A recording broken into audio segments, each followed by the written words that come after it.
watermelon syrup. It's time to begin. He starts by cutting the watermelon in half because it's rather large and we don't need that much. And he allows half of it to roll like Marie Antoinette's head. Then he wraps the half he does not with saran wrap, and oh my god, how much saran wrap does he need? Alright, back to the video. He places the watermelon upside down to ensure a solid base and begins cutting wedges. Rotating the watermelon to continue cutting those wedges. Behold. Alright, back to work. Using the paring knife, it's time to cut the watermelon flesh. He places the short side facing him and cuts out the red flesh. We don't want the rind, but we definitely want the red part.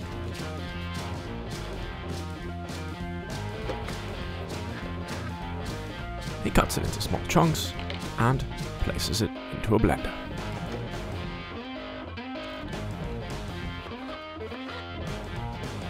Puts the cap on and time to churn. He creates a pulp juice and gets a chinois strainer, which is French for Chinese, so basically it's Chinese strainer or a fine mesh sift, and pours the pulp through and allows us to drain.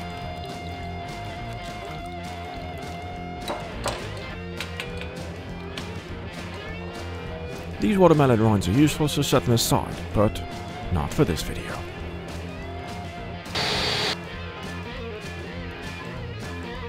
And it's time to resift the juice. And what a mess.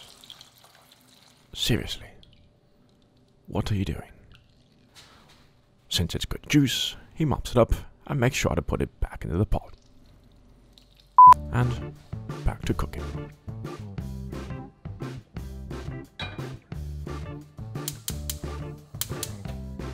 Places it over medium heat and decides to change the burner because, well, the other one's better.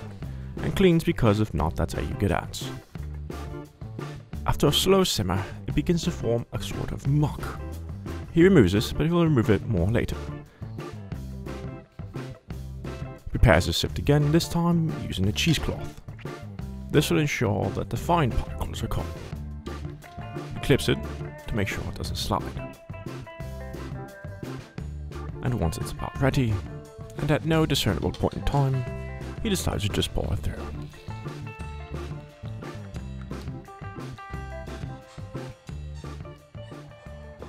And this time he's doing it again.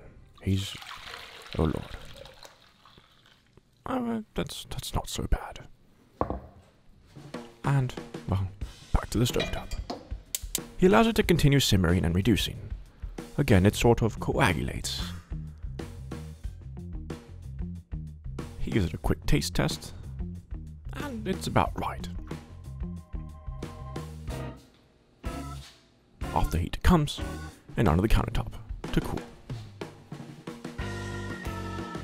When he returns, he grabs a vessel and a coffee filter. In this case, a pour-over coffee filter, and pours it through. On one side, the juice with the pulp, on the other side, a very clear watermelon syrup. Now, this watermelon syrup doesn't quite taste like watermelon. It tastes like a mix of papaya and sapote. Yes, odd. Use it in cocktails, ice cream, and all sorts of cakes and biscuits and alligator food. That's how you make watermelon syrup. If you like this video, share, like, and subscribe. Until next time, eat well, and thanks for watching.